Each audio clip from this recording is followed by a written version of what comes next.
Bonjour tout le monde et bienvenue à ce sixième et dernier cours de la série Introduction à la théosophie. Jusqu'à présent, lorsque nous avons parlé de l'enseignement théosophique, nous avons surtout abordé l'aspect théorique. Aujourd'hui, j'aimerais partager avec vous une des conclusions de mes études. Celle-ci étant que si nous comprenons bien l'étude théosophique, nous devons obligatoirement en déduire qu'il y a pour l'être humain un rôle particulier, un cheminement à suivre, un travail à faire, ce que certains appelleront un dharma. La méthode employée pour tenter de démontrer cela sera d'établir 5 hypothèses de travail et, en se basant sur certains aspects des 5 vidéos précédents, corroborer celle-ci d'une façon satisfaisante. Cela aura aussi l'utilité de nous faire une certaine révision. Je vais tenter de demeurer aussi simple et concis que possible. Toutefois, pour ce dernier vidéo de la série, il y a beaucoup de matériaux et il se peut que je dépasse un peu le temps habituel. Veuillez m'en excuser. Voici donc les 5 hypothèses de travail. Premièrement, il y a un plan divin, divin étant ici employé au sens le plus large du terme. On pourrait aussi dire un plan cosmique. Deuxièmement, dans les premiers stades d'évolution, c'est la réincarnation et le karma qui nous permettent progressivement de comprendre qu'il y a un plan et qu'il est préférable de vivre en harmonie avec celui-ci. Troisièmement, l'étude de la constitution ésotérique de l'être humain nous apporte aussi certains indices supplémentaires sur ce que pourrait être ce travail. Quatrièmement, les dernières découvertes scientifiques nous permettent d'avoir certaines précisions sur ce plan. Cinquièmement, arrivé à un stade d'évolution un peu plus avancé, nous savons qu'il y a un plan, ou du moins, ceci est pour nous une forte probabilité. Alors, nous choisissons volontairement un chemin, et d'ailleurs, à ce moment-là, plusieurs s'offrent à nous. Pour soutenir l'hypothèse de travail numéro 1, il y a un plan divin. Tout d'abord, tiré du cours numéro 1, si nous regardons ensemble les 3 propositions de la doctrine secrète, que je résume ici, puisque vous les avez en détail dans le vidéo numéro 1 et surtout dans la doctrine secrète. Première proposition, il existe une seule réalité absolue. Cette seule réalité absolue précède tout ce qui est manifesté et conditionné. Deuxièmement, l'universalité absolue de la loi de périodicité ou loi des cycles. Troisièmement, l'identité fondamentale de toutes les âmes avec la surâme universelle et le pèlerinage obligatoire pour toute âme à travers le cycle d'incarnation ou de nécessité, d'accord avec la loi cyclique et karmique durant le terme entier. Comme je l'ai dit au cours numéro 1, en réfléchissant sur ces propositions, surtout la troisième, nous pouvons en venir aux conclusions suivantes. L'univers et l'humanité ne sont pas le fruit d'un hasard. Il y a un plan, une volonté, une direction à suivre pour l'humanité. Évidemment, il faut aussi prendre sérieusement en considération qu'il n'y a pas que la société théosophique qui nous parle de plan divin. Toutes les grandes religions du monde le font, et quoiqu'il n'y ait encore aucune preuve totalement irréfutable, puisque des milliards d'êtres humains en sont venus à cette conclusion, il serait peut-être sage de considérer ceci, au moins, comme une hypothèse de travail sérieuse. Pour soutenir l'hypothèse numéro 2, dans les premiers stades d'évolution, c'est la réincarnation et le karma qui nous permettent progressivement de comprendre qu'il y a un plan et qu'il est préférable de vivre en harmonie avec celui-ci. Voici une explication d'Annie Besant sur la nécessité et la beauté du karma. Cette explication nous démontre clairement que le karma et la réincarnation pourraient très bien être des moyens idéaux pour aider l'humanité dans son cheminement, tout en respectant cette liberté qui lui est si chère. Citation de Mme Annie Besant. Le problème à résoudre pour l'humanité consiste à mettre fin au conflit entre le désir et la volonté tout en conservant le libre arbitre, à déterminer la volonté inévitable vers le mieux tout en laissant libre de choisir ce mieux. La solution à ce problème, une fois connue, est simple. Qu'on laisse l'homme libre de choisir ses propres actions, mais que toute action entraîne un résultat inévitable. Qu'il prenne librement ses ébats parmi tous les objets du désir et qu'il saisisse ce qui lui plaira, mais que tous les résultats de son choix, agréables ou pénibles, lui soient comptés. Un jour viendra, à force d'analyse, de son mental grandissant, où il choisira seulement les choses qui sont bonnes pour lui, et plus tard encore, il verra que le meilleur choix est celui qui est souhaitable à la fois pour lui et pour l'humanité. D'ailleurs, si vous regardez la vidéo numéro 3, ou mieux encore le livre de Mme Annie Besant, La sagesse antique, vous verrez au chapitre sur la réincarnation et le karma, lorsqu'elle nous parle des 4 phases d'évolution, qu'effectivement, à la 3e et 4e phase, le karma a bel et bien rempli sa tâche d'amener l'être humain à une vision claire de la réalité. Les enseignements théosophiques nous disent que l'étude, la méditation et le service sont les 3 piliers pour l'accomplissement du travail théosophique. Toutefois, avant de rentrer dans le cœur du sujet et d'aborder de façon précise quelques méthodes par lesquelles nous pouvons effectuer notre travail, je souhaite que nous étudions ensemble quelques idées supplémentaires qui nous permettront de préciser davantage notre pensée concernant ce travail qu'est le nôtre. Idée numéro 1, tirée de une esquisse de la théosophie par Leadbeater, que nous avons vue dans le cours numéro 1. Donc, puisque le plan divin existe bien réellement, le rôle de l'homme est d'essayer de comprendre ce plan. Une telle proposition n'a pas besoin d'être prouvée. Ne s'agirait-il que d'une question d'intérêt personnel? Quiconque vit sous l'influence de certaines conditions ne saurait mieux faire que de se familiariser avec elles. Il est assez facile de déduire de cela qu'au moins, dans un premier temps, notre travail en tant qu'être humain, ou pour le moins une partie de ce travail, serait d'essayer de comprendre ce plan divin et d'en déduire par nous-mêmes quel est le rôle que nous avons à y jouer. Idée numéro 2. L'étude de la constitution ésotérique de l'être humain nous apporte aussi certains indices supplémentaires. 3e de nos hypothèses de travail.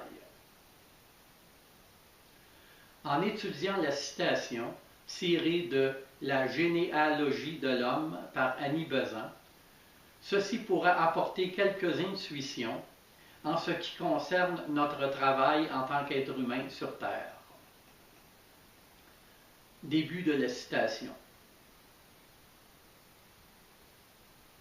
Je vais définir maintenant ce que l'occultisme entend par le mot « homme ». L'homme est l'être dans lequel, quelle que soit la partie de l'univers où il habite, l'esprit le plus élevé et la matière la plus basse sont unis par l'intelligence, donnant par la suite un Dieu manifesté qui marchera de conquête en conquête dans l'avenir illimité qui l'attend. L'homme n'est pas nécessairement fait comme nous le sommes. Il peut avoir 1 million de formes. Le mot homme veut dire seulement l'être chez lequel l'esprit et la matière sont réunis et atteignent ou atteindront l'équilibre. Celui chez qui l'esprit, à la longue, a vaincu ou vaincra la matière. Quel que soit l'être où ces conditions se rencontrent, l'occultisme l'appelle homme. Fin de la citation. Idée numéro 3. Les dernières découvertes scientifiques nous permettent de corroborer et de préciser certaines théories théosophiques. Quatrième de nos hypothèses de travail. Contentons-nous de dire ici que de plus en plus les scientifiques, ou du moins les plus ouverts parmi eux, ont tendance, peut-être pas à confirmer, mais au moins à considérer comme plausibles les enseignements théosophiques. Que ce soit les études sur le cerveau en neurosciences, qui ont démontré les bienfaits pour l'être humain de certaines pratiques de méditation, même sur le plan physique, ou la physique quantique, qui considère qu'au point de vue initial du Big Bang, l'ensemble de ce qui a donné naissance à l'univers était contenu dans un point mathématique. Donc, considérant la loi de non-localisation, toutes les particules de l'univers sont non seulement d'origine commune, mais aussi interreliées.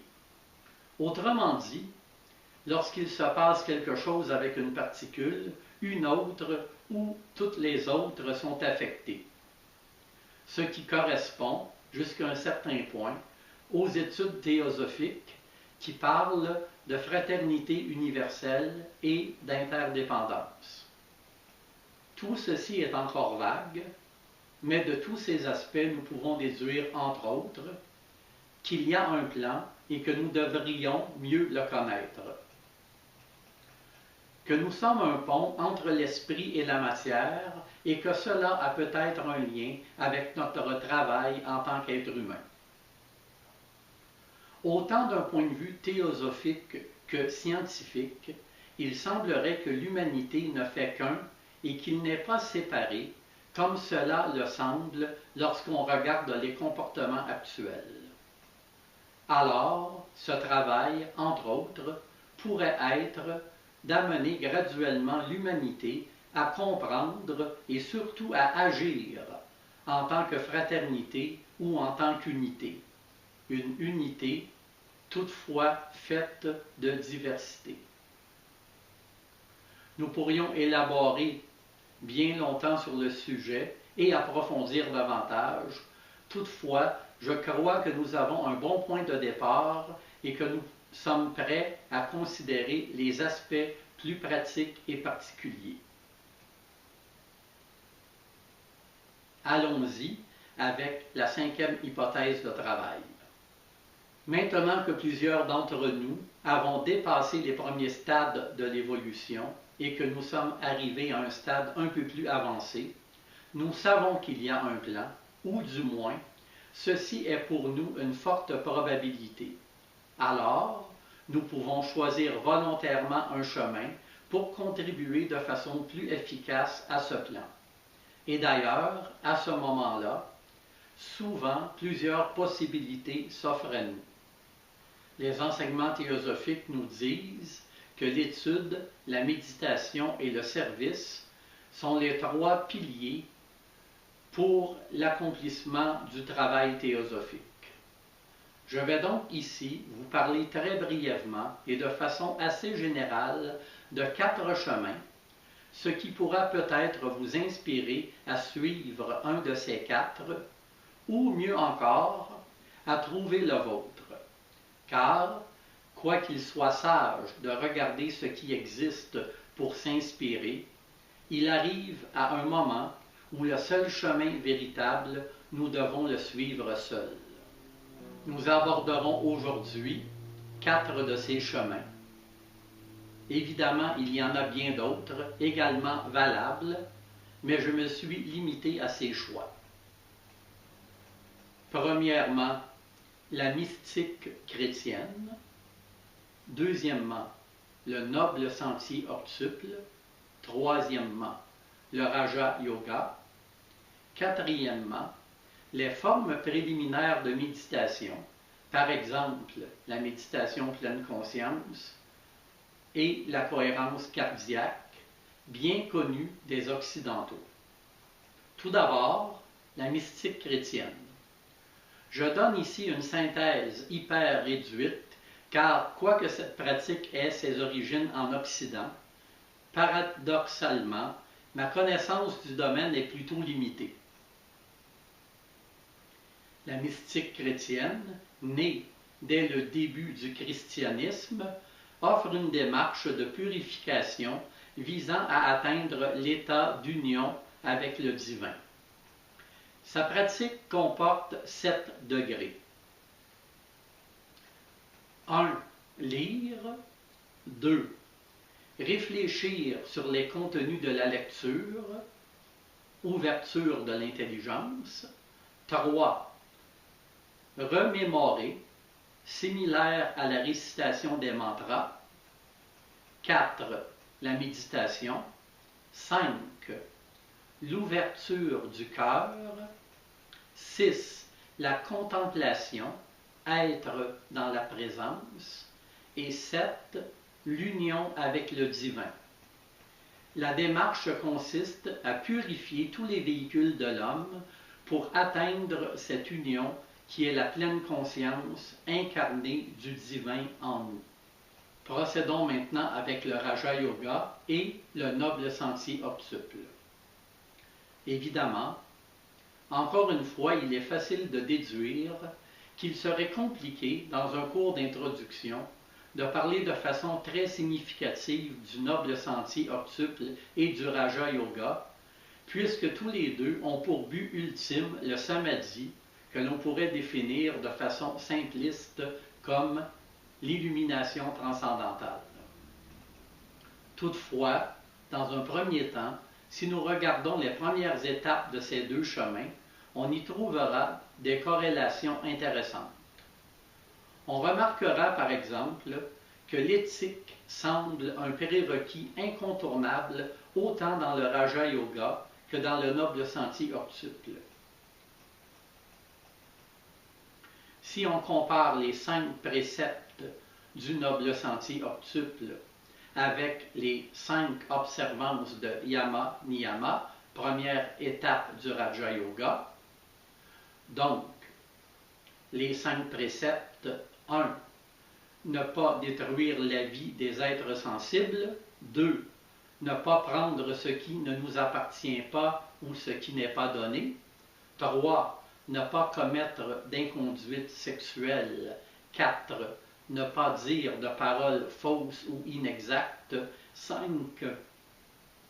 Ne pas prendre de substances altérant l'esprit. Avec les 5 observances. 1. La non-violence. 2. Dire la vérité. 3. Honnêteté. 4. Contrôle des sens et de la sensualité. 5.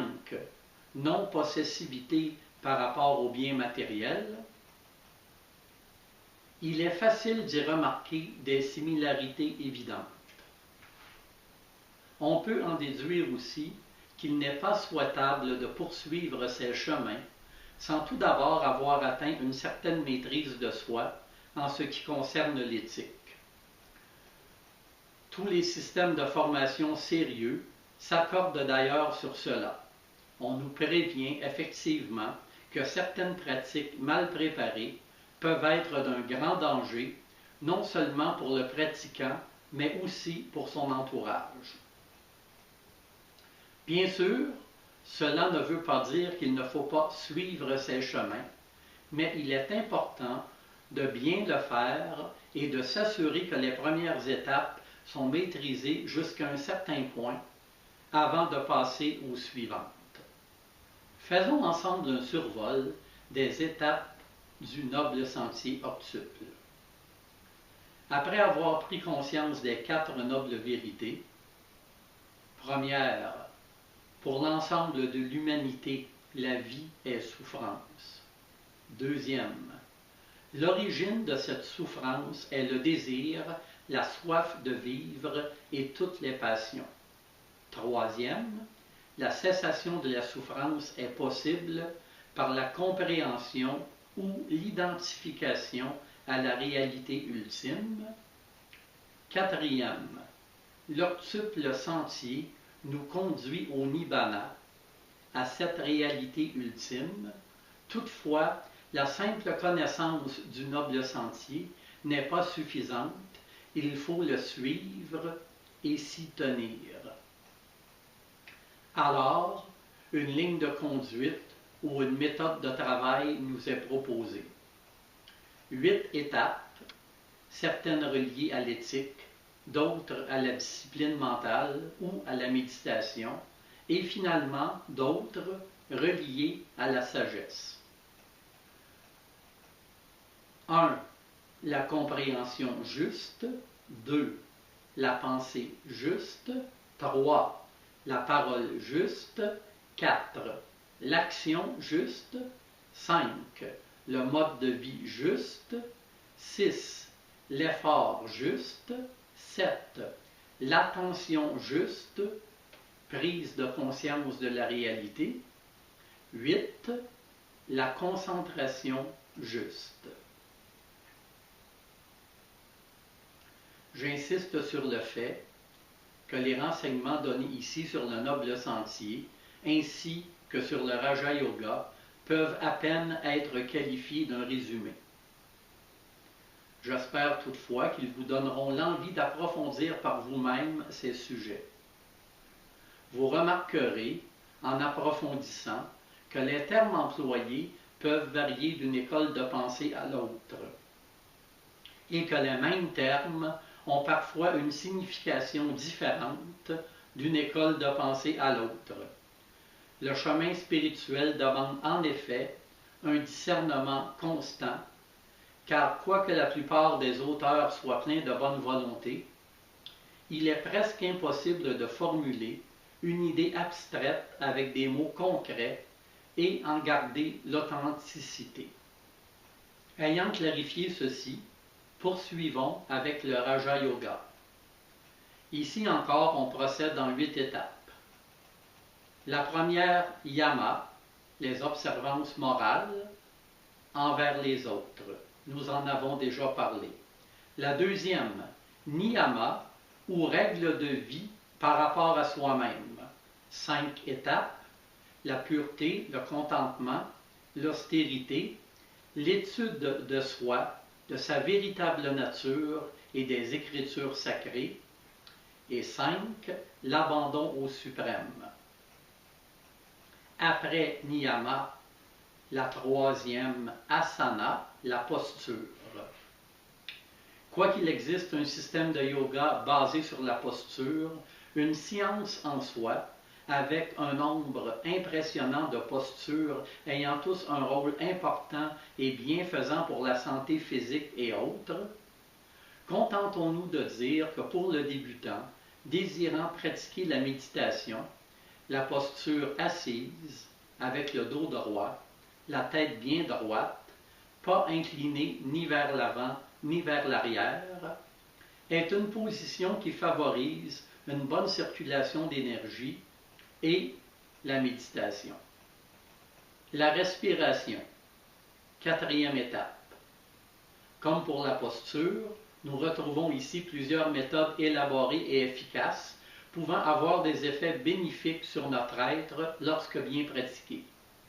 Cependant, en ce qui concerne la pratique de la méditation pour le débutant, ce qu'il est important de savoir est qu'une bonne respiration abdominale est favorable à la pratique. On suggère de débuter avec des respirations profondes, mais il est normal que la respiration s'atténue durant la pratique. Il ne faut pas s'en inquiéter. Évidemment, il faut aussi user de discernement en considérant cette consigne. En ce qui concerne les étapes 5, 6, 7 et 8, je me contenterai de les nommer, puisque pour poursuivre au-delà, il est souhaitable d'avoir comme enseignement plus qu'un cours d'introduction. Cinquième, l'abstraction des sens. Sixième, la concentration. Septième, la contemplation. L'esprit est continuellement fixé sur un objet. Huitième, l'union ou l'identification avec le suprême. Il est évident que le choix de ces chemins est habituellement le choix de quelqu'un qui veut y consacrer sa vie. Toutefois, on peut se rendre compte, même en y jetant un coup d'œil superficiel, qu'à la base, on parle d'unité et de fraternité, et qu'un changement de comportement serait plus que souhaitable, ne serait-ce que pour atténuer la souffrance mondiale et assurer la survie des habitants de la planète. Abordons maintenant le quatrième chemin, celui-là vraiment à la portée de tous, les méthodes préliminaires de méditation. Il y a plusieurs points très intéressants à considérer lorsque nous parlons de ce que j'appelle les méthodes préliminaires de méditation. J'entends par cela, par exemple, la cohérence cardiaque et la méditation pleine conscience.